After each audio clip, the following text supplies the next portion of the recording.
मगहर से सतलोक गए कबीरा, जाका पाया नहीं शरीरा। सर्व सृष्टि रचनहार कबीर परमेश्वर जी के 507वें निर्वाण दिवस के उपलक्ष्य में दिनांक 6 से 8 फरवरी 2025 को नेपाल सहित भारत के 11 सतलोक आश्रमों में 3 दिवसीय महासमागम का आयोजन किया जा रहा है। इस शुभ अवसर पर दहेज मुक्त विवाह, रक्तदान शिविर, नेत्र व दंत जांच चिकित्सा, आध्यात्मिक प्रदर्शनी, विशाल सत्संग और विशाल भंडारे का आयोजन किया गया है।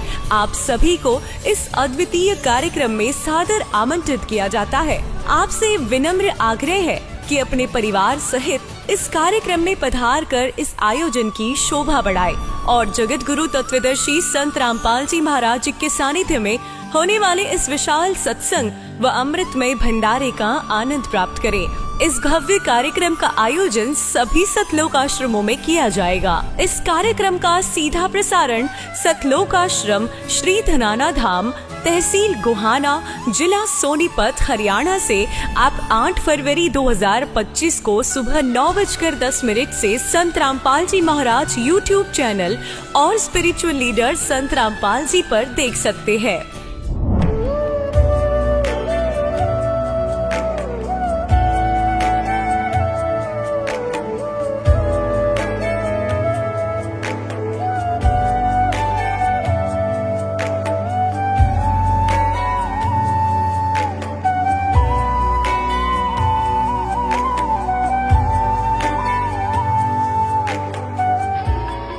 प्रभु राम देव भगवान अल्लाह खुदा ईश आदि नाम एक ही शक्ति के हैं। वो कैसा है, कहां है, कैसे मिलता है, किसने देखा है? ये प्रश्नवाचक चिन्ह पूर्ण रूप से हटाने के लिए अवश्य सुनिए जगत गुरु तत्वदर्शी संत रामपाल जी महाराज के अमृत वचन, सर्व पवित्र धर्मों के पवित्र शास्त्रों के आधार पर। सभी धर्मों के लोग मानते हैं कि भगवान एक है और सर्वशक्तिमान है। उसी भगवान के विषय में शिरडी के साईं बाबा ने भी कहा है, सबका मालिक एक है। दरअसल सोनीपत हरियाणा के रहने वाले विजेंद्र जी भी साईं बाबा के भक्त थे। सुना करते थे कि सबका मालिक एक है, पर उस एक मालिक के विषय में उन्हें ज्ञान नहीं था और न ही इन्हें भगवान से मिलने वाले सुख मिल पा रहे थे। कारण ये नहीं था कि ये भक्ति नहीं कर रहे थे, बल्कि कारण ये था कि ये उस सर्वशक्तिमान भगवान की शास्त्रानुकूल भक्ति नहीं कर रहे थे। सन 2006 के बाद इनके ऊपर दुखों का पहाड़ टूट पड़ा। इनका भाई एक्सीडेंट में मारा गया तो वहीं माता जी शारीरिक कष्ट के कारण चल बसी। ऐसी दुखद स्थिति में इनके पास भगवान के सिवाय कोई सहारा नहीं बचा था। उसी दौरान इन्हें एक ऐसा मार्ग मिला जिसने इनकी जिंदगी से दुखों को मिटाकर सुखों की बारिश कर दी। 6 जून 2006 का वो शुभ दिन जब विजेंद्र जी को पूर्ण संत रामपाल जी महाराज जी की शरण मिली। ये पल उनके लिए ऐसा था जैसे बेसहारे को सहारा मिल गया हो। आइए अब सुनते हैं विजेंद्र जी के जीवन परिवर्तन की सच्चाई, इनकी आप बताई। नमस्कार सर। सत साहिब। सर क्या नाम है आपका? विजेंद्र दास। विजेंद्र जी आप कहाँ के रहने वाले हैं? गांव पिनाना, जिला सोनीपत, हरियाणा का रहने वाला हूँ।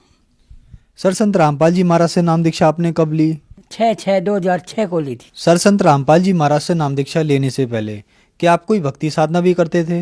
हाँ, मैं परमात्माओं के बारे में घूमता रहता था कि कहीं पूर्ण परमात्मा मिल जाए, और मैं साईं बाबा का भगत था और ये सोचता था कि कभी शिरडी में जाऊंगा।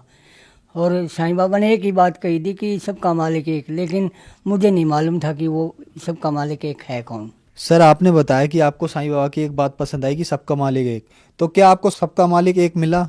हाँ, अब मिल गया, सबका मालिक एक मिल गया। सर आप संत रामपाल जी महाराज की शरण में कैसे आए? ये भी एक वाकया है, वो मैं थोड़ा सिलसिलेवार बताऊंगा। सन 1996 से लेकर 2006 तक अपना बढ़िया काम चल रहा था, स्कूल चल रहा था, 10वीं कक्षा तक का, अच्छे बच्चे थे। 2006 में जब मेरे ऊपर विपदा आई, मेरी माताजी बीमार थी, हृदय रोगी, और वो रोहतक मेडिकल में मेरा छोटा भाई लेकर चला गया उसको, और वो मेडिकल में दाखिल करवा दी रोहतक मेडिकल में, और पैसे भूल गया मेरा भाई। पैसे लेने वापस आया घर पर, तो रास्ते में जाते समय उसका एक्सीडेंट हो गया और ऑन द स्पॉट वो मर गया जी। वो मरने के बाद ठीक 13 दिन बाद, जिस प्रकार ग्रामीण करते हैं, 13वीं वाले दिन मेरी माँ भी चल बसी, और मेरी माँ चल बसी, और स्कूल के बच्चे भी तितर बितर हो गए, और एक नौकरी के पैसे ले रहा था जो कि बहुत ज़्यादा थे। मेरे पिताजी ने अपने भी दिलवाए थे और दूसरों के भी दिलवाए थे, लगभग 60-70 लाख रुपए थे, और वो भी लेकर चंपत हो गया जी। और इसी दौरान मुझे कुछ सूझ नहीं रहा था कि मैं क्या करूं, और दिमाग ने काम करना बंद कर दिया और दोनों गुर्दों ने भी काम करना बंद कर दिया। तो जी मैं भी बीमार रहने लगा, और तो भगतमती ने एक दिन कहा कि तुम्हारा छोटा भाई भी चला गया और मम्मी भी चली गई, अब तुम भी मतलब बीमार है, उसी डॉक्टर के पास जाओ जिसके पास माँ दाखिल थी। तो मैं उसके पास गया, डॉक्टर ने अपने साले के साथ, डॉक्टर ने मुझे चेकअप किया। चेकअप करने के बाद डॉक्टर ने कहा अपने पिताजी को लाओ बुलाकर। लेकिन मैंने कहा कि जी मेरी माँ भी मर गई, मेरा भाई भी मर गया, आप हमें ही बता दो क्या बीमारी है। तो उन्होंने कहा कि तुम्हारे दोनों गुर्दे ख़त्म हो चुके हैं और हम तुम्हारे ऑपरेशन भी नहीं कर सकते, क्योंकि तुम अत्यधिक कमजोरी के कारण बीच में मर सकते हो, इसी कारण हम तुम्हारे गुर्दे नहीं बदल सकते। और डॉक्टर ने 6 महीने का समय दे दिया। 6 महीने का समय दे दिया। मैं घर पर वापस आया, मैंने अपने जो मेरे साथ गया हुआ था मेरा साला, उससे भी कह दिया कि कभी किसी से जिक्र मत करना, क्योंकि घर की औरतों का यही वो होता है, वो खामखाई सोच मानने की। तो मैंने किसी से जिक्र नहीं किया। इसी दौरान मैं रोज़ मरता रहा, पूरे 2.5 महीने निकल गए। 2.5 महीने निकल गए। इसी दौरान मुझे एक मेरे पिनाना गांव में एक ही भगत थे, संत रामपाल जी महाराज से, वे करोथा से जुड़े हुए थे। और करोथा से जुड़े होने के कारण वे कई बार मेरे करोथा से जुड़े हुए थे, मेरे पिताजी के पास आकर बैठते थे। वे एक दिन उन्होंने मुझे पूछ लिया कि तुम दिन पर दिन मरता जा रहा है, क्या बात है, तुम्हारी शक्ल भी बदल गई। तो मैंने उससे कहा कि दादाजी आपको नहीं बताऊंगा मैं कि मुझे क्या बीमारी, आप मेरे पिताजी को बता दे, वे खामखाई चिंतित होंगे। तो उन्होंने कहा कि नहीं, मैं तुम्हारे पिताजी को नहीं बताऊंगा, तुम मुझे बताओ। तो मैंने उनको बता दिया कि दादाजी ऐसे ऐसे बात है, मेरे दोनों गुर्दे ख़त्म हो चुके हैं, डॉक्टर ने 6 महीने का टाइम दे दिया, 2.5 महीने जा चुके हैं और 3.5 महीने बाकी है मेरे। तो उन्होंने कहा कि बेटे क्या तुम परमात्मा में विश्वास रखते हो। मैंने कहा कि पहले मैं परमात्मा में विश्वास रखता था दादाजी, क्योंकि मैं साईं बाबा का भगत था और खेत में कमरा बना रखा है, कोठला कहते हैं जिसको आम भाषा में हम गांव वाले, वहाँ पर बैठकर मैं भक्ति करता था। और लेकिन किसी भी भगवान ने मेरा साथ नहीं दिया। मेरी माँ भी मर गई, भाई भी मर गया, मैं नास्तिक हो चुका हूँ, अब मैं किसी भगवान को नहीं मानता। तो उन्होंने मुझे, मेरे दादाजी ने कहा कि भैया एक बार मेरे कहने थे तू करोथा चल। तो मैंने मना कर दिया। तो उन्होंने बार बार जिद की। अगले दिन फिर आया, तीसरे दिन उन्होंने कहा कि मैं तुम्हारा काम कर दूंगा 3 दिन का और तू मेरे साथ चल। तो मैंने कहा कि मैंने भी सोच मानी बोला मेरा काम कर देगा, इसका कोई लाभ भी नहीं मेरा काम करने से। तो मैंने उसकी हामी भर ली, चलते हैं दादाजी। तो मैं उसके साथ करोथा चला गया जी। करोथा आश्रम में संत रामपाल जी महाराज का उस दिन सत्संग था 3 दिन का।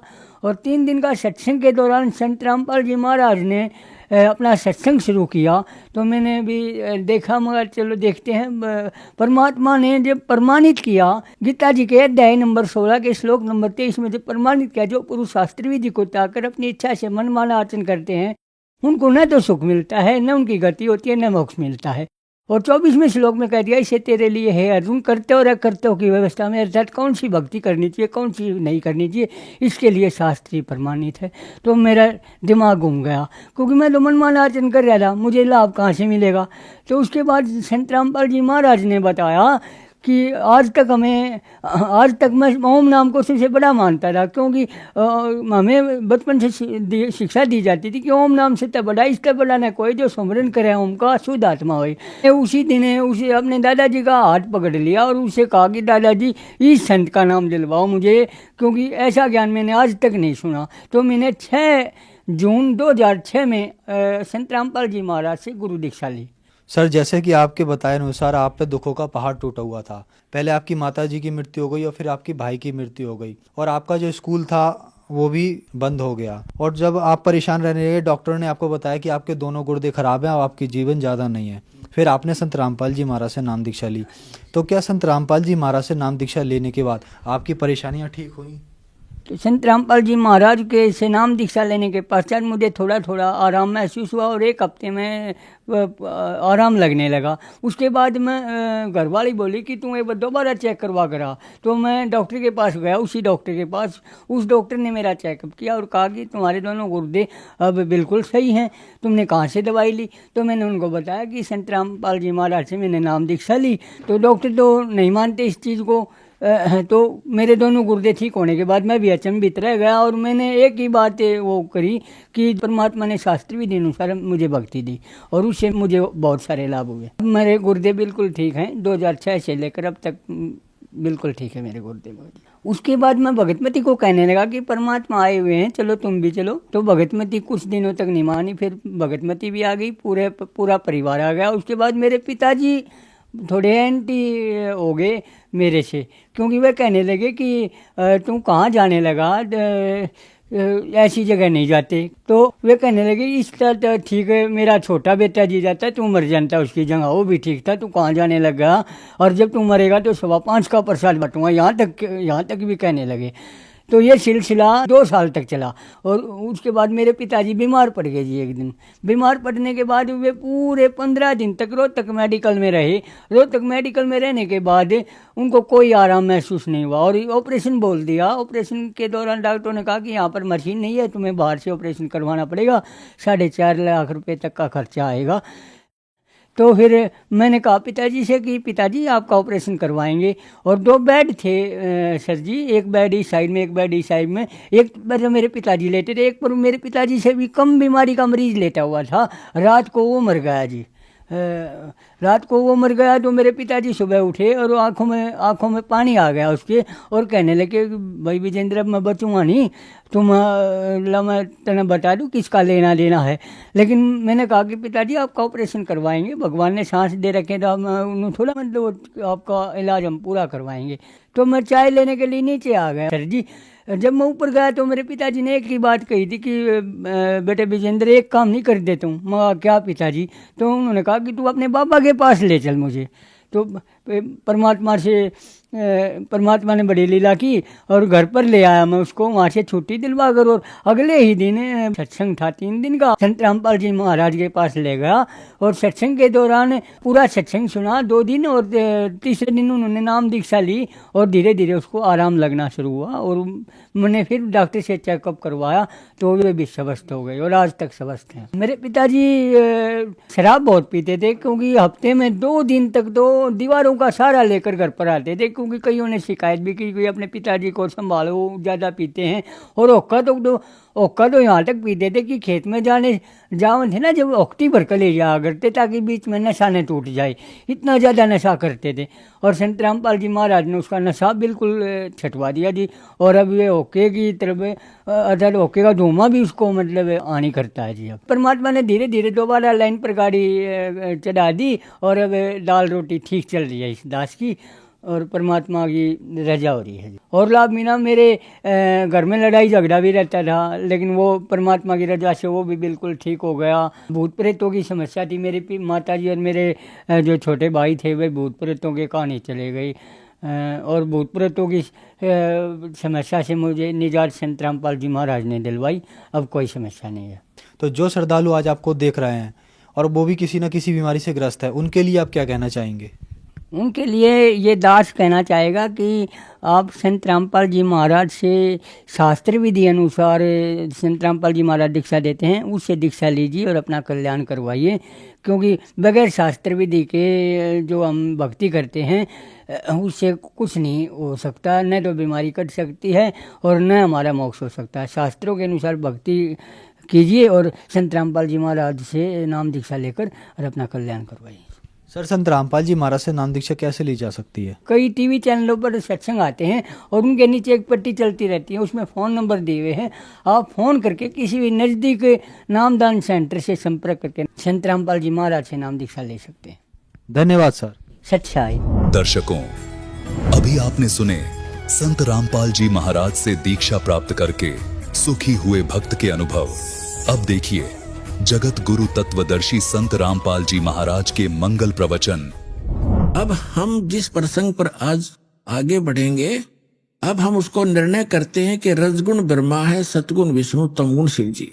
अब देखिएगा, ये है श्रीमद देवी भागवत यानी देवी पुराण, श्री खेमरा श्री कृष्ण दास प्रकाशन मुंबई से प्रकाशित है।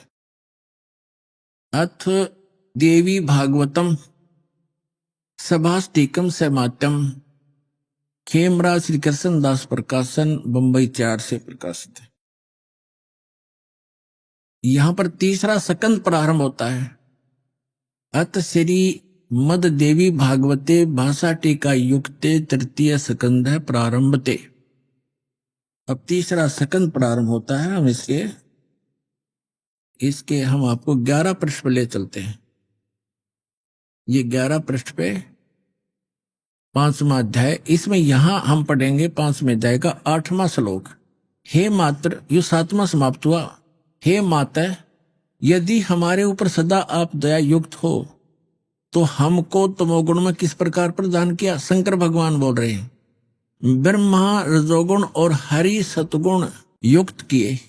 किस प्रकार किए? अब यहां संस्कृत भी पढ़ेंगे हम। ये संस्कृत है, ये हिंदी यहां पर हमने पढ़ी है। ये 8वां श्लोक है। यदि दा धर्मना न सदा अंबिके कथम अहम हित से, किस प्रकार मैं बना दिया हे अंबिके, हे माता, तमोगुण और कमल से उत्पन्न होने वाले ब्रह्मा को रजोगुण संभव, रजोगुण क्यों बना दिया। और सुवित क्यों सतोगुण हरि, और विष्णु जी को आपने सतोगुण किस प्रकार बनाया, क्यों बनाया। अब देखो, इस बात से ये हमारे ये देवता भी परिचित हैं कि जो हम कर रहे हैं ये अच्छा नहीं हो रहा।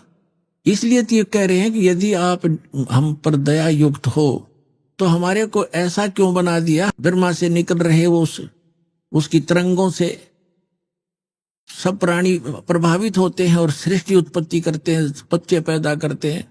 और विष्णु जी से निकल रही तरंगों से एक दूसरे में ममता में फंसे पड़े हैं, और मेरे से फिर एकदम संहार होता है। ये ऐसा क्यों हो रहा है। यदि आप हम पर दयालु हो, हमें ऐसे गुणों वाले क्यों बना दिया, मुझे तमोगुण क्यों बना दिया, और शंकर जी को सतोगुण और शिव जी को तमोगुण क्यों बनाया। इति सिद्धम रजगुण ब्रह्मा सतगुण विष्णु तमगुण शिव जी। तीसरा, एक तो आपको शिव पुराण में बता दिया, ब्रह्मा विष्णु महेश इन तीनों देवताओं में गुण है, और वो शंकर इनसे न्यारा है, वो गुणातीत माना गया।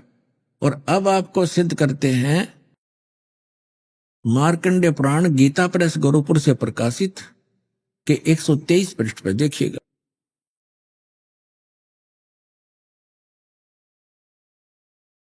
यहां देखना सचित्र मोटा टाइप, ये यहां से प्रकाशित है।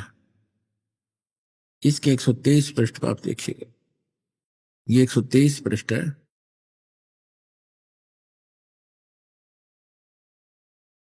अब यहां मार्कंडेय जी का वर्णन चल रहा है। मार्कंडेय जी बोल रहे हैं, मुने यहां आ जाते हैं। इस प्रकार स्वयंभू परमात्मा की 3 अवस्थाएं हैं। रजोगुण प्रधान ब्रह्मा, तमोगुण प्रधान रुद्र और सतगुण प्रधान विश्वपालक विष्णु हैं। और यही 3 देवता हैं और यही 3 गुण हैं।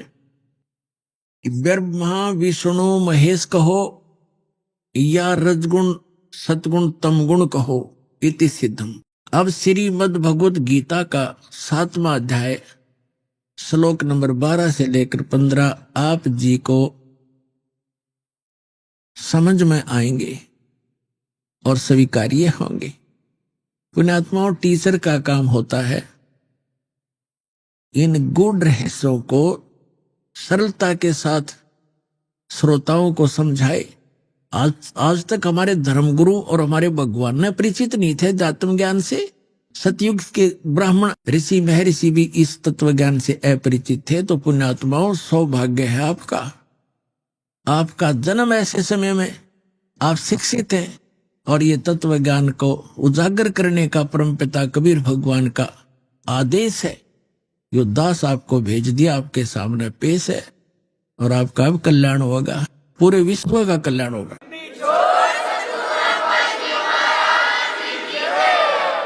अविति सिद्धम रजगुण ब्रह्मा सतगुण विष्णु तमगुण शिव जी। और अब देखिएगा श्रीमद् भगवत गीता, जयदाल गोयत का इसके अनुवादक है। 7वें अध्याय का हम वही 12 से लेकर 15 पढ़ेंगे। ये देखिएगा, अब ये बहुत आसानी से हमारे समझ में होगा और स्वीकार्य होगा। अब इसमें क्या कहा है, और भी जो सतगुण से उत्पन्न होने वाले भाव हैं और जो रजोगुण से तथा तमोगुण से होने वाले भाव हैं, उन सबको मुझसे ही होने वाले हैं ऐसा जान, परंतु वास्तव में उनमें मैं और वे मुझ में नहीं हैं। अब ये कौन है? रजगुण ब्रह्मा सतगुण विष्णु तमगुण शिव जी से अन्य है जो गीता ज्ञान दे रहा है। अब आगे ये क्या कहता है देखिएगा 13वें श्लोक में, 7वें अध्याय श्रीमद् भगवद गीता का। गुणों के कार्य रूप सात्विक राजस और तामस, इन तीनों प्रकार के भाव से ये सारा संसार प्राणी समुदाय मोहित हो रहा है। इन तीनों गुणों से परे ब्रह्मा विष्णु महेश से अलग जो युगकाल है ब्रह्म है, मुझ अविनाशी को नहीं जानते। आगे देखो, अब 14वें श्लोक में क्या कहा है 7वें अध्याय के, क्योंकि यह अलौकिक अर्थात अति अद्भुत त्रिगुणमयी मेरी माया रजगुण ब्रह्मा सतगुण विष्णु तमगुण शिव जी के द्वारा फैलाया गया ये जाल बड़ी दुस्तर है, खतरनाक है। और फिर कहते जो पुरुष केवल मुझको निरंतर भजते हैं, यानी जो ब्रह्म साधना करते हैं, वे इस माया का से तरंती यानी इनसे ऊपर उठ जाते हैं। यानी जैसे विष्णु और शिव की जो साधना करते, ब्रह्मा की तपा कराया नहीं करते, इसने तो रिजेक्ट करें बैठे थे। जो विष्णु और शिव की भक्ति करते हैं उनसे उनको बहुत कम लाभ मिलता है, और ब्रह्म की साधना करने वाले ब्रह्मलोक में चले जाते हैं, वहां काफी समय तक, और वहां ज्यादा सुख सुविधाएं हैं। लेकिन ब्रह्मलोक में गए हुए प्राणी 20 जन्म मृत्यु के अंदर ही है। इसलिए ये स्वयं स्वीकार करता गीता ज्ञानदाता अध्याय नंबर 4 के श्लोक नंबर 5 और 9 में, गीता अध्याय नंबर 2 के श्लोक नंबर 12 में, गीता अध्याय नंबर 10 के श्लोक नंबर 2 में कि अर्जुन तेरे और मेरे बहुत जन्म हो चुके हैं, तू नहीं जानता, मैं जानता हूं, मेरे कर्म और जन्म अलौकिक है। इसलिए ये कहता कि मेरा साधक भी मेरी ही 7वें अध्याय के 18वें श्लोक में आगे आएगा कि मेरी साधना करनी भी अनुत्तम है, घटिया है, क्योंकि जन्म मृत्यु ना साधक की मिटे ना मेरी मिटे, खुद कहता है। इसलिए 18वें अध्याय के 62वें श्लोक में कहा कि अर्जुन तू सर्वभाव से उस परमेश्वर की शरण में जा, उसकी कृपा से तू परम शांति को और सनातन परम धाम को प्राप्त होगा। 15वें अध्याय के 4थे श्लोक में कहा कि अर्जुन तत्वदर्शी संत की प्राप्ति के उपरांत तत्व ज्ञान रूपी शस्त्र से इस ज्ञान को काट कर उसके पश्चात परमेश्वर के उस परम पद की खोज करनी चाहिए, जहां जाने के बाद साधक फिर कभी लौटकर संसार में नहीं आते। अपनी साधना को मना करता है, केवल उसकी भक्ति करो। अब यहाँ जो प्रसंग चल रहा है ये क्या कह रहा है, यदि ब्रह्मा विष्णु महेश से ऊपर उठकर मेरी भी साधना करें, इनसे अच्छा लाभ तो मैं दे दूं।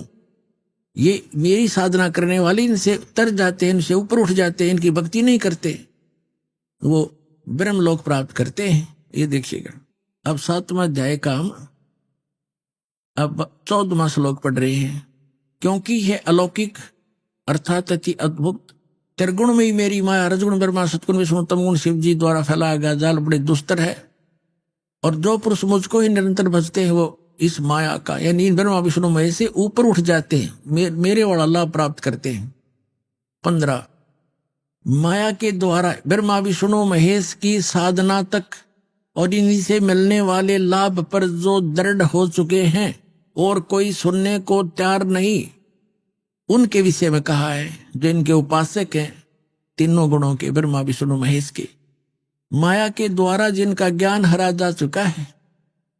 7वें अध्याय का 15वां श्लोक, यानी ब्रह्मा विष्णु महेश से ऊपर किसी की बात सुनने को तैयार नहीं, वहीं तक सीमित बुद्धि वाले, आसुर स्वभाव को धारण किए हुए मनुष्यों में नीच, आसुर माने दुष्ट राक्षस, और मनुष्यों में नीच है, और दूषित कर्म करने वाले मूर्ख मूढ़ लोग मुझको नहीं भजते।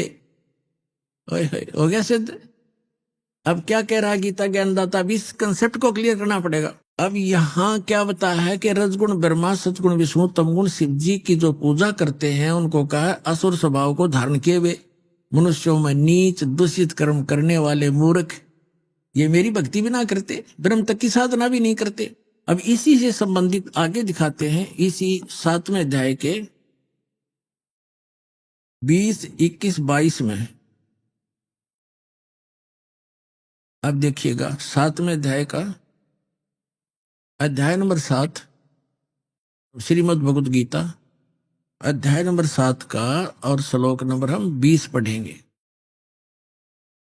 उन भोगों की कामना द्वारा जिनका ज्ञान हरा जा चुका है, ब्रह्मा विष्णु महेश से मिलने वाले जो अक्षणिक लाभ हैं वहीं तक सीमित है, जिनकी बुद्धि अपने स्वभाव से प्रेरित होकर उस नियम को धारण करके अन्य देवताओं को भजते हैं, पूजते हैं, ब्रह्म को छोड़कर ब्रह्मा विष्णु महेश की पूजा करते हैं। आगे देखो 21वां श्लोक यहां है। जो काम भक्त, जो भक्त जिस देवता के स्वरूप को श्रद्धा से पूजना चाहता है उस भक्त की श्रद्धा में उसी देवता के प्रति स्थिर करता हूं।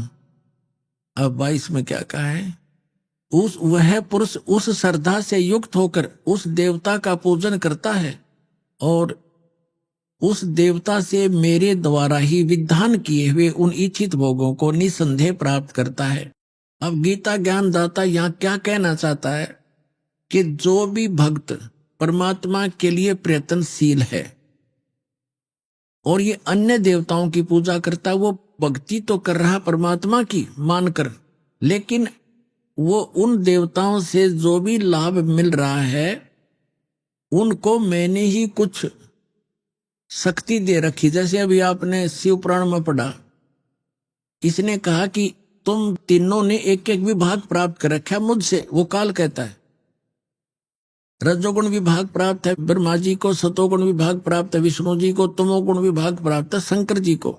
तो ये क्या कहना चाह रहा कि इनको मैंने ही कुछ शक्ति दे रखी थोड़ी बहुत, और उनसे ही वो आंशिक लाभ तुम्हें प्राप्त हो रहा है। यहां देखिएगा, अब यहां 7वें अध्याय का अब 22वां पढ़ रहे हैं। वह पुरुष उस श्रद्धा से युक्त होकर उस देवता का पूजन करता है और उस देवता से मेरे द्वारा ही विधान किए हुए इच्छित भोगों को निसंदेह प्राप्त करता है। अब 23 में क्या कहा है, परंतु उन अल्प बुद्धि वालों का, अल्प बुद्धि माने मंद बुद्धि वालों का यानी मूर्खों का, वह फल नाशवान है और देवताओं को पूजने वाले देवताओं को प्राप्त होते हैं, मेरा भक्त मुझको प्राप्त होता है। ये जैसे चाहे बचे, ये गलत किया अनुवाद इन्होंने, ये नहीं, मेरा भक्त मुझको ही प्राप्त होता है। अब इससे स्पष्ट हो गया कि ब्रह्मा विष्णु महेश की जो पूजा करते हैं उनको ये काल गीता ज्ञानदाता मना करता है कि राक्षस स्वभाव को धारण किए हुए मनुष्यों में नीच और दूषित कर्म करने वाले मूर्ख मेरी भक्ति भी ना करते। अब इनको ऐसा क्यों कहा, यहां थोड़ा सा प्रमाण देना पड़ेगा। जैसे हिरण्यकशिपु ने रजगुण ब्रह्मा की पूजा साधना की थी और उससे को सिद्धि प्राप्त करके वो पंसारी बन बैठा एक हल्दी की गांठ से, अपने पुत्र प्रहलाद का शत्रु बन गया, ना जाने कितनी यातनाएं उस मासूम बच्चे को दी और अंत में राक्षस कहलाया और कुत्ते वाली मौत मारा गया। अब यहां सूक्ष्म वेद में परमात्मा ने कहा कि ब्राह्मण बाणा कर्म कसाई हिरणा कुछ छाती तुड़वाई, राक्षस कहलाया ब्रह्मा जी का रजोगुण का उपासक। फिर दूसरे नंबर पर हम लेते हैं शंकर भगवान को, तमोगुण के उपासक थे कौन, रावण। रावण जैसी उपासना वर्तमान का कोई भी शिव उपासक नहीं कर सकता, जिसने अपने यहां से दड़ काट कर भगवान के समर्पित कर दी थी और जैसा किया वैसा ही दे भी दिया, वर्क डन दे सकते हैं ये। लेकिन अंत में राक्षस कहलाया, अपने ही मां को उठा लाया, यानी शिव के बड़े भाई श्री विष्णु जी की पत्नी अर्थात श्री रामचंद्र की पत्नी सीता को उठा लाया और पत्नी बनाने की कुछ चेष्टा कर रहा था। इससे बुरा कर्म और क्या करेगा प्राणी। और कुत्ते वाली मौत मारा गया, राक्षस कहलाया। एक भस्मा गिरी नाम का शिव का उपासक था और भगवान शिव के मकान के सामने कैलाश पर्वत पर सिरासन लगाकर तपस्या करने लग गया, ऊपर को पैर नीचे न सिर। 12 वर्ष तक ऐसी साधना करता रहा। एक दिन पार्वती जी ने भगवान शिव से प्रार्थना की कि हे भगवान, आप तो महेश्वर हो, आप तो दाता हो, समर्थ हो, जो चाहे दे सकते हो, आपका भक्त क्या मांगता है इसको प्रदान करो और यहां से विदा करो। तो भगवान शंकर ने कहा कि मांगो। भस्मागिरी, क्या मांगते हो भक्त? भस्मागिरी ने कहा कि वचनबद्ध हो भगवान, तब मांगूंगा। भगवान शिव ने कहा ठीक है, मैं वचनबद्ध हो गया। तब खड़ा हो गया छोड़ के तपस्या और कहा कि भगवान ये भस्म कड़ा दे दो आपका। जो भगवान शिव ने अपने हाथ में भस्म कड़ा डाल रखा था, उसमें एक शक्ति थी कि जिसके भी सिर पे करके ऐसे और उसको कह दे भस्म, वो उसको जला देता था, राख बना देता था। और इस बात का ज्ञान था भस्मागिरी को। तो भगवान शिव ने वचनबद्ध हो चुके थे, निकाल के वो कड़ा भस्मागिरी को दे दिया। ज्यों ही वो भस्म कंडा हाथ में आया, उसी समय तेवर बदल गया। वो शिव का पुजारी, तमोगुण का उपासक, और कहा शिव जी होले होशियार, अब तुझे मारूंगा, पार्वती को अपनी पत्नी बनाऊंगा। और चला ऐसे करके भगवान शिव भाग लिए। अपने आत्माओं, हम इन नकली गुरुओं के भकाए हुए, भ्रमित किए हुए ये माना करते थे भगवान शिव कालज्ञ हैं, मृत्युंजय हैं, ये अविनाशी हैं, अंतर्यामी हैं। ये तो कोई सा भी ना पाए, ना अंतर्यामी थे भगवान शिव और ना ये अविनाशी थे। अविनाशी होते डर के क्यों भागते, वहां खड़े हो जाते, आ भाई कर भस्म, और भाग लिए। और अंतर्यामी होते तो ये पता होता ये दुष्ट क्या दुर्भावना लिए साधना कर रहा है, वो अंतर्यामी भी नहीं है। आपको पता ही है कि फिर भगवान ने स्वयं आकर पार्वती रूप बनाया, विष्णु जी ने नहीं। वो एक ही मालिक है जो सबके दुखों को दूर करता है, लेकिन बाद में विष्णु रूप बना लिया। शिव जी को यकीन ना हुआ हो इस बात का, पार्वती रूप बनाकर भस्मागिरी को मारा। भस्मा असुर कहलाया फिर उसके बाद वो राक्षस। तो कहने का भाव ये है कि शिव का उपासक कैसा दूषित कर्म भगवान माने और उसकी पत्नी पर बुरी नीत कर रहा है। इसे दुष्कर्म करने वाला कौन होगा? राक्षस स्वभाव को धारण किए हुए मनुष्यों में नीच दूषित कर्म करने वाला मूर्ख। अब 4 गालियां इकट्ठी दे रखी है। अब बात रही विष्णु जी के सतोगुण के उपासकों की। एक बार कुंभ का मेले की पर भी लगी हरपेड़ी हरिद्वार में, और वहां उस समय जब ये पर भी लगती है स्नान की, कुंभ के मेले की, तो सभी गिरी अलग से पूरी न्यारे, कनपाड़े अलग से, नागा न्यारे, वैष्णो अलग से और नाथ, ये सभी अलग अलग जाकर के अपने अपने ग्रुप में अपने प्रमुख के साथ खड़े वहां बैठ जाते हैं। और स्नान करने के लिए जब चलते हैं तो वो अलग अलग ग्रुप में ही चलते हैं उस निश्चित समय पर। हर की पैड़ी पे हरिद्वार के अंदर पर भी का समय था। सबसे पहले नागा, ये भी तमोगुण शिव के उपासक हैं, ये जाकर के हर की पैड़ी पे छा गए, कोई 1000, 50, 60 हजार की संख्या में। उधर से पीछे से सतोगुण के उपासक वैष्णो आगे। उन वैष्णो ने आकर नागाओं से कहा कि नागाओं, तुम बाद में स्नान करना, हम श्रेष्ठ हैं, सर्वश्रेष्ठ हैं, हम सतोगुण विष्णु के उपासक हैं और पहले हम स्नान करेंगे। अब नागा कहने लगे नहीं, हम सर्वश्रेष्ठ हैं, हम त्यागी और बैरागी हैं, हम वस्त्र भी ग्रहण नहीं करते, हम सर्वश्रेष्ठ हैं, हम कोई इच्छा नहीं रखते। तो वैष्णो उपासकों ने फिर से दोहरा दिया कि तुम काहे के श्रेष्ठ हो, तुम टट्टी के हाथ भी नहीं धोते, राख लपेटे रहते हो, पशु की तरह नंगे फिरते हो, सरड़ फरड़ो, तो बाहर आओ, प्रथम हम स्नान करेंगे। अब वहां स्नान सनून तो भूल बाल गए, वे आपस में लड़ मरे, तलवार निकाल लाए, कुछ छुर्रे घोंप दे, एक दूसरे को मुंह से काटे और उसके बालों को पकड़ा है, बुरा हाल मचा दिया। कत्ले आम कर दिया। कहते हैं 25,000 ये त्रिगुण उपासक, ये ब्रह्मा विष्णु शिव के उपासक वहां कट कर मर गए।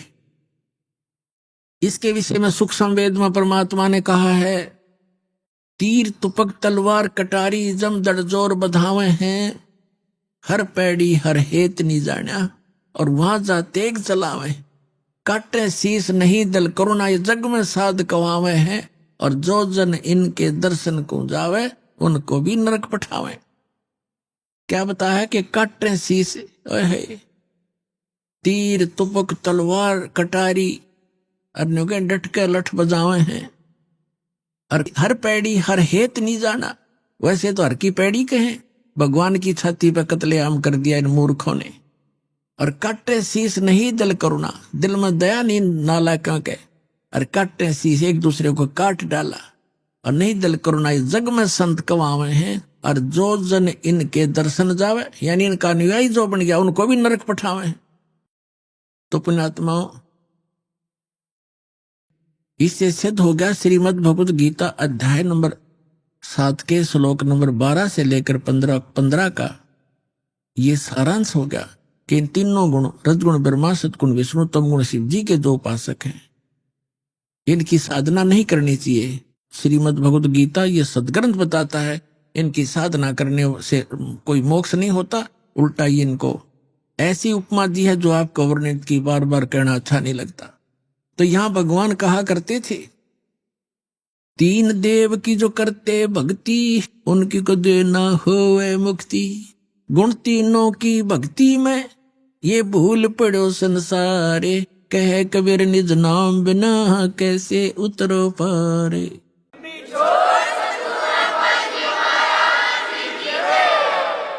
तो इससे सिद्ध होगा भगवान ने 600 वर्ष पहले ये बात कही थी, जो आज दास ने उन्हीं के बताए ज्ञान के अनुसार उसके बच्चों को सिद्ध कर दिया कि ये साधना जो हम करते थे वो गलत थी, और जिनको हम पूजते थे वो भगवान नहीं थे। पुण्यात्माओं, जब तक अपने को ये तत्व ज्ञान नहीं हुआ था,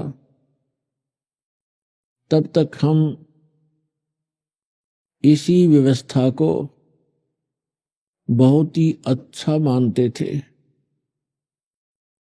किसी की मृत्यु हो गई तो शोक व्यक्त करने चले जाते थे, अपने खुद चोट लग जाती तो बुरा हाल होता, किसी दूर के नाते में या कुल के किसी दूर के व्यक्ति को ये दुख होता, मृत्यु हो जाती, तो हम औपचारिकता ही करते रहते थे कि उनको उनके यहाँ जाना ही जाना है, क्योंकि वो हमारे यहाँ आए थे, मृत्यु हुई थी,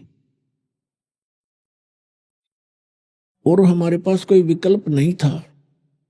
जिस कारण से हमने अपने आप को ऐसे ही ढाल लिया, इन कष्टों को सहन करने की एक आदत सी बन गई। अब परमात्मा ने आके याद दिलाया कि इन कष्टों का कारण क्या है, क्योंकि आप गलत स्थान पर रह रहे हो, और दूसरा कारण ये है कि आपको ज्ञान नहीं, तत्व ज्ञान नहीं, और जिस कारण से आप वो भक्ति प्राप्त नहीं कर सके, जिससे आपका ये कष्ट, जन्म और मृत्यु का ये दुख और इस गंदे लोक में निवास सदा के लिए समाप्त हो जाए।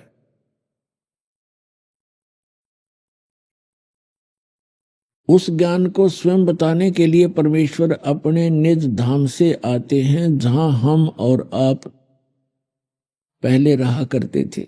वहां सर्व सुख था, कोई दुख नहीं था, कोई मृत्यु नहीं थी, हमारा परिवार था। हम परिवार को लेकर ही डूब गए, सह परिवार यहाँ आ गए इस काल भगवान पर आसक्त होकर के। हमने सोचा वहां कुछ और अच्छी व्यवस्था होगी।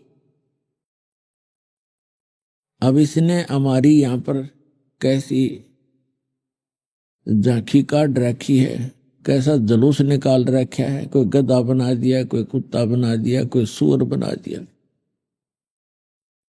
अपने ही कर्मों से कोई राजा बन जाता है, आगे साधना सत्य न मिलने से फिर गधा बन जाता है।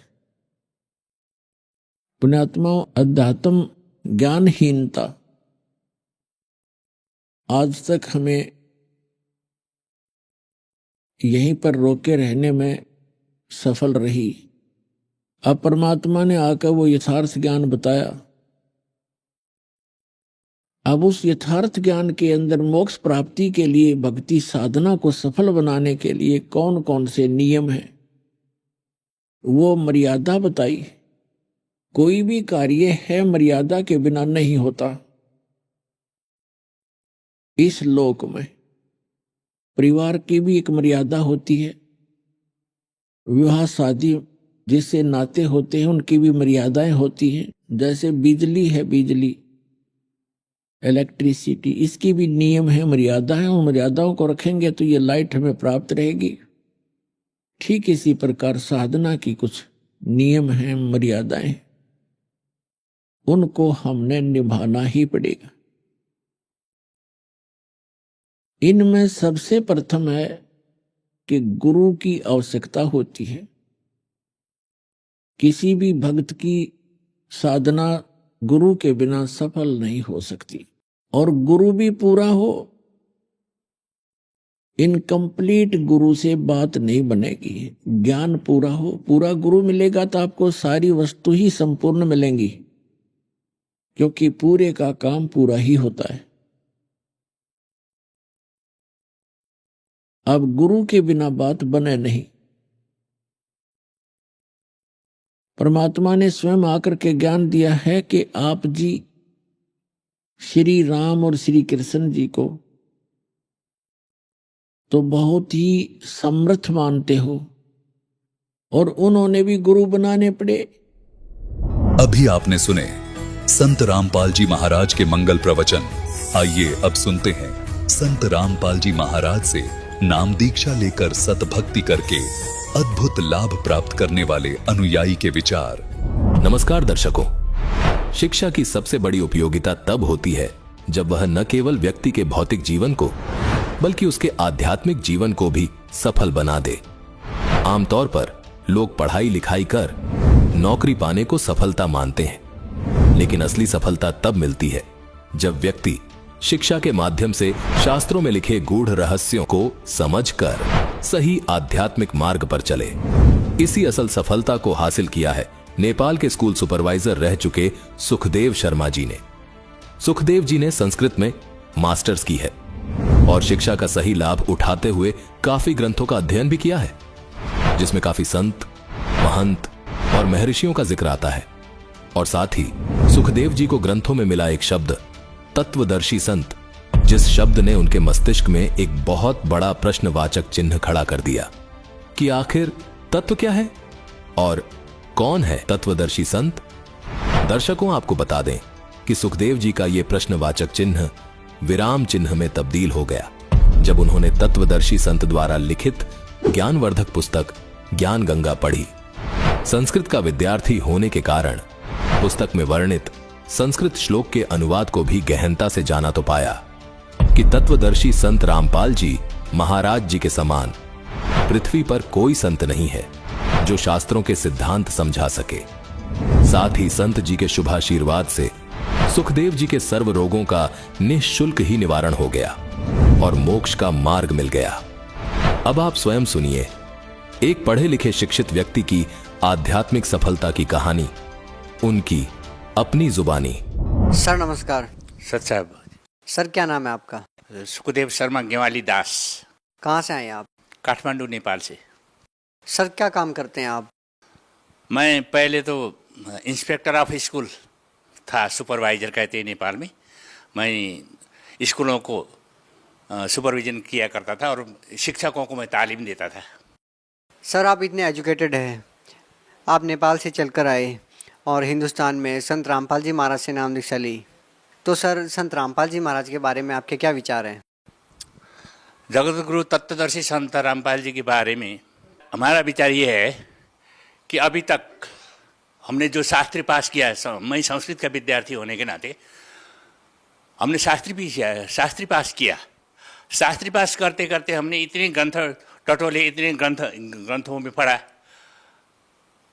तो उन ग्रंथों में तत्वदर्शी की बात भी आती थी और बड़े बड़े संत महर्षियों की बात भी आती थी, महंतों की बात भी आती थी।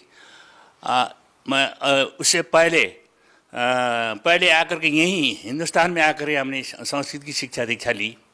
यहाँ मैं हाई स्कूल का टीचर भी बना। तो मैं जो शास्त्रों में जो गुह्य बात होती है, सूक्ष्माति सूक्ष्म बातें होती हैं, उन बातों को पढ़ते पढ़ते मैं थक गया था कि ये तत्व कहाँ है, तत्व कहाँ मिलता है, तत्व कौन देता है, वो तत्वदर्शी कौन होता है। ऐसा ढूंढते ढूंढते मैं थक गया था। तो एक दिन ऐसा हुआ कि वो तत्व की बातों को लेकर के हम घर में भी, अपने घर में पति पत्नी में भी हम तर्क वितर्क किया करते थे। तो मैं तत्वदर्शी कौन होता है ये पहचान नहीं पा रहा था। एक दिन ऐसा हुआ कि मेरी धर्मपत्नी जो अभी भक्तमती हैं, अभी साथ में यहीं आई हैं, टेलीविज़न देखती थी, आध्यात्मिक चैनल ज़्यादातर वो देखती थी। मैं भी कभी कभी देखा करता था, मैं निरंतर नहीं, ज़्यादातर मैं नहीं देखता था, वो देखती रहती थी। एक दिन उन्होंने कहा, देखिए एक श्याम प्रसाद साहबकोटा जो भूगर्भ ऑफिस में भूमि सुधार में उपसचिव के लेवल में जो काम कर रहे हैं, वो कह रहे हैं कि उनकी भक्तमती ने 10 रुपये की एक किताब ले ली थी। वो किताब देखने के बाद मेरा काया पलट हो गया। किताब का नाम था ज्ञान गंगा। तो उसके बाद मैंने सोचा, अच्छा ये कौन सी किताब थी ऐसी जो कि काया पलट हो गई उनकी। 10 रुपये की किताब से अगर किसी की काया पलट हो जाती है, किसी की उद्धार हो जाती है, तो हम भी तो उसको देख सकते हैं, उसका पता लगाओ, हमने कहा उनको। तो उन्होंने हाईलाइट में जो मोबाइल नंबर आता था, तो मोबाइल नंबर को उन्होंने नोट किया, फ़ोन लगा लिया। फ़ोन लगाने के बाद किसी भक्त ने बताया कि आप कहाँ रहते हो।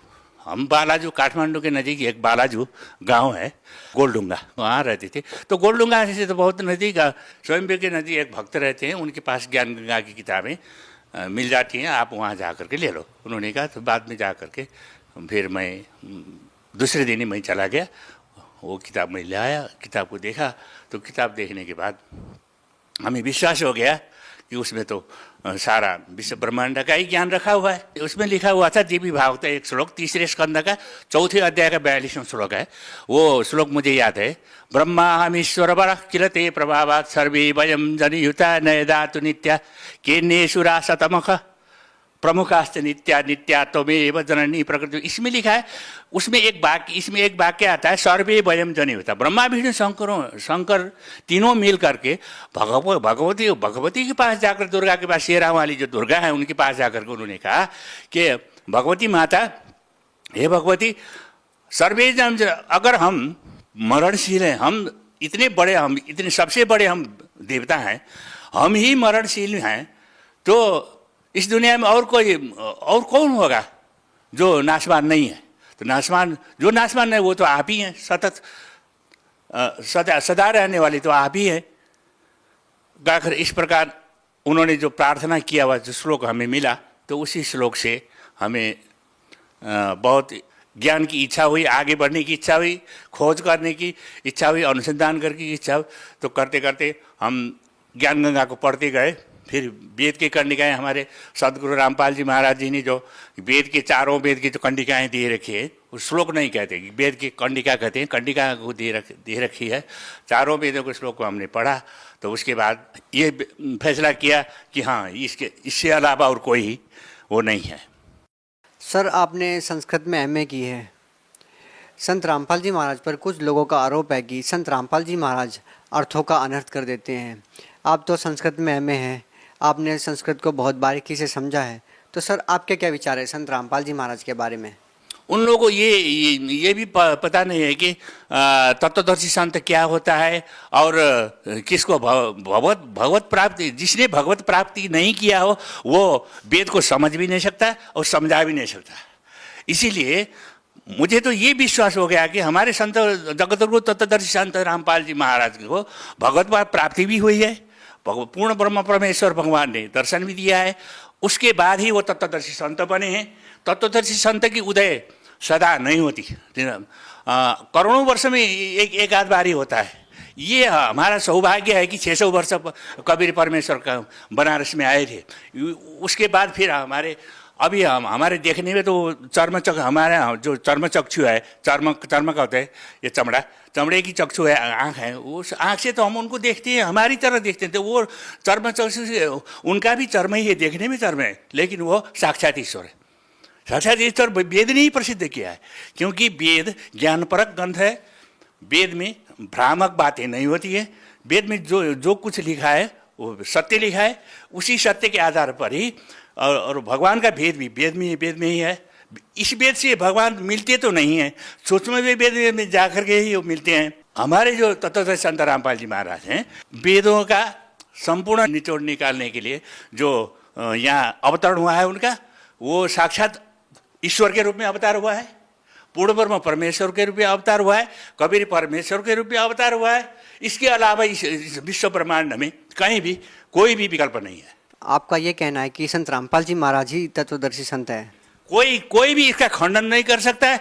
अगर खंडन करता है तो वो हमारी भी तत्वदर्शी संत क्या, उनकी हम जो कुट्टी है, हम जो दास हैं, हमारे पास आए, हम भी उसको उत्तर देने को हम तैयार हैं, दे सकते हैं। चाहे कहीं भी जाए, विश्व में कहीं भी जाकर के हम जवाब दे सकते हैं उसको कि इनके अलावा कोई परमेश्वर नहीं है। इन्होंने जो समझा है ठीक समझा है, वही यह शास्त्र विधि सिद्ध वर्तते ही कामकारत न सिद्धिम वापनोति न सुखम। जो शास्त्र विधि के अनुसार जो भक्ति दिया है, इन्होंने सही भक्ति दिया है, और सही भक्ति दे करके सही जगह पे हमें वो ले जा सकने वाले भगवान यही हैं। इसके अलावा और कोई ऐसी इस प्रकार का शक्तिशाली पुरुष इस संसार में, इस विश्व ब्रह्मांड में जन्मा ही नहीं अब तक। सर, संत रामपाल जी महाराज में व अन्य धर्मगुरुओं में आपको क्या अलग लगता है? संत रामपाल जी महाराज ने अन्य धर्मगुरुओं से क्या अलग बताया है? अन्य संतों से ये बताया है कि उन्होंने जो कुछ पढ़ा समझा और दूसरे को अपना शिष्य भी बना रहे हैं, अब अपना धर्म भी बता रहे हैं, वास्तविक भक्ति नहीं बता रहे, सद्भक्ति नहीं बता रहे।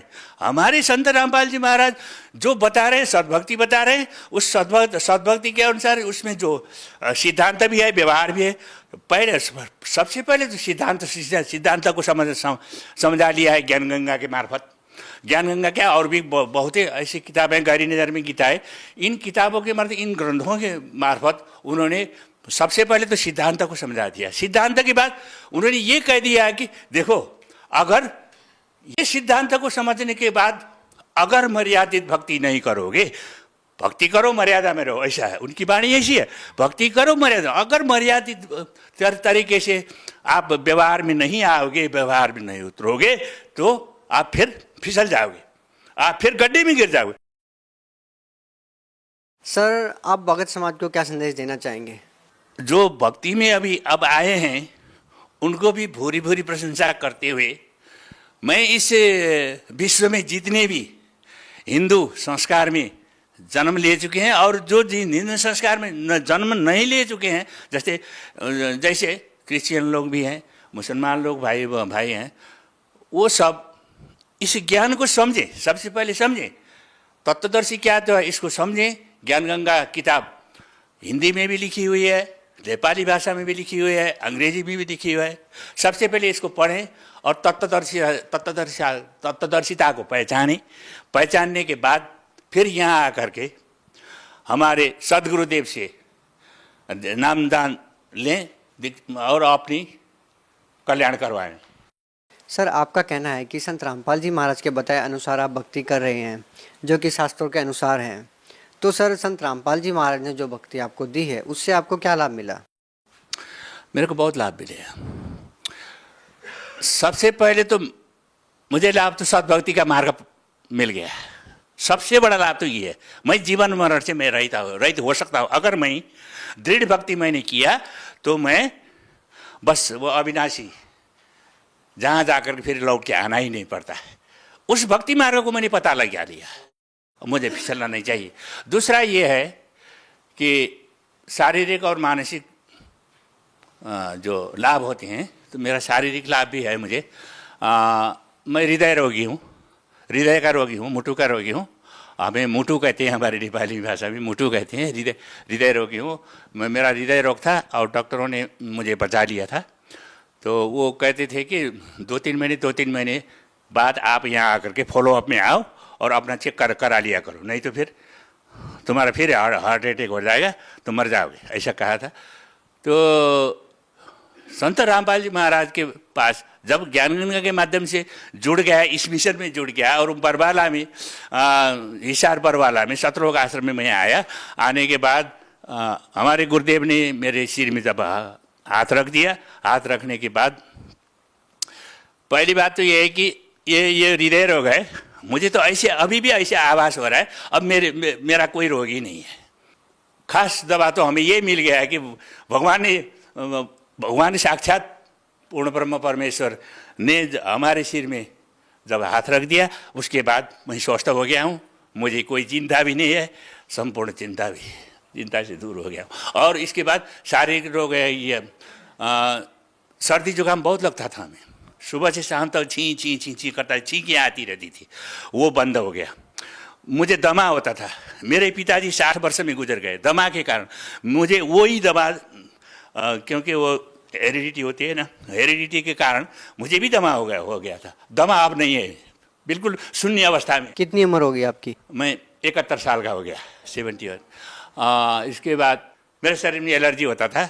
मैं जब भी स्नान करता था सवेरे उठ करके 4 बजे उठ करके धोती लगाना, पाठ पूजा करना, ये सब करता था और बहुत छी करता रहता था। एलर्जी होता था, तो एलर्जी की दवाई हर रोज़ मैं लगाता था। अब मैं एलर्जी का दवाई मैं शरीर में कभी भी नहीं लगाता। हमारे गुरुदेव की संस्कार ही ऐसी हैं, सभी को बेटे बेटी का अगर संबोधन करते हैं, आशीर्वाद भी देते हैं, बड़े सहज स्वभाव है, उज्ज्वल प्रतिभा है, तो कोई भी भेदभाव नहीं है। देखिए ये भेदभाव जो है ना, वेद में कहीं भी भेदभाव नहीं। ये पौराणिक काल में आकर के ये भेदभाव, धार्मिक भेदभाव शुरू हुआ। तो भगवान जो करता है ना, भगवान जो व्यवहार करता है दूसरों को व्यवहार, तो वो उसमें वो भेदभाव की दृष्टि से कहीं भी नहीं देता। वसुधैव कुटुम्बकम, संस्कृत में आता है वसुधैव कुटुम्बकम। वसुधाई संसारी, हमारा कुटुंब बराबर है, परिवार बराबर है।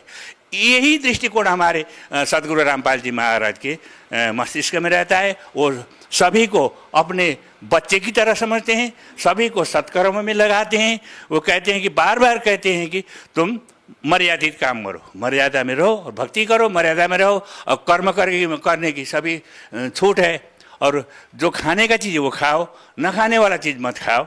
बस इतना ही वो संदेश देते हैं। कुछ लेते नहीं हैं, खाली देते हैं, केवल देते हैं। वो देना तो जानते हैं, लेना कुछ नहीं जानते।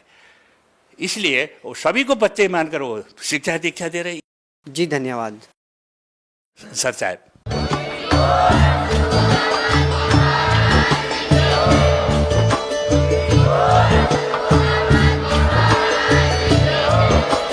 आप सुन रहे थे जगत गुरु तत्वदर्शी संत रामपाल जी महाराज जी के मंगल प्रवचन। अधिक जानकारी के लिए विजिट कीजिए हमारी वेबसाइट www.jagatgururampalji.org। संत रामपाल जी महाराज जी के शुभ आशीर्वाद से पूरे विश्व भर में 500 से भी ज्यादा नाम दीक्षा केंद्र हैं, जिन पर संत रामपाल जी महाराज जी द्वारा ऑनलाइन निशुल्क नाम दीक्षा दी जा रही है। अपने नजदीकी नाम दीक्षा केंद्र का पता करने के लिए संपर्क करें 8222880541।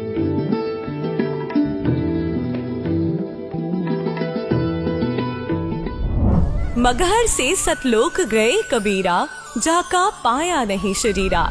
सर्व सृष्टि रचनहार कबीर परमेश्वर जी के 507वें निर्वाण दिवस के उपलक्ष्य में दिनांक 6 से 8 फरवरी 2025 को नेपाल सहित भारत के 11 सतलोक आश्रमों में 3 दिवसीय महासमागम का आयोजन किया जा रहा है। इस शुभ अवसर पर दहेज मुक्त विवाह, रक्तदान शिविर, नेत्र व दंत जांच चिकित्सा, आध्यात्मिक प्रदर्शनी, विशाल सत्संग और विशाल भंडारे का आयोजन किया गया है। आप सभी को इस अद्वितीय कार्यक्रम में सादर आमंत्रित किया जाता है। आपसे विनम्र आग्रह है कि अपने परिवार सहित इस कार्यक्रम में पधार कर इस आयोजन की शोभा बढ़ाए और जगत गुरु तत्वदर्शी संत रामपाल जी महाराज जी के सानिध्य में होने वाले इस विशाल सत्संग व अमृतमय भंडारे का आनंद प्राप्त करें। इस भव्य कार्यक्रम का आयोजन सभी सतलोक आश्रमों में किया जाएगा। इस कार्यक्रम का सीधा प्रसारण सतलोक आश्रम श्री धनाना धाम, तहसील गोहाना, जिला सोनीपत, हरियाणा से आप 8 फरवरी 2025 को सुबह 9:10 से संत रामपाल जी महाराज YouTube चैनल और स्पिरिचुअल लीडर संत रामपाल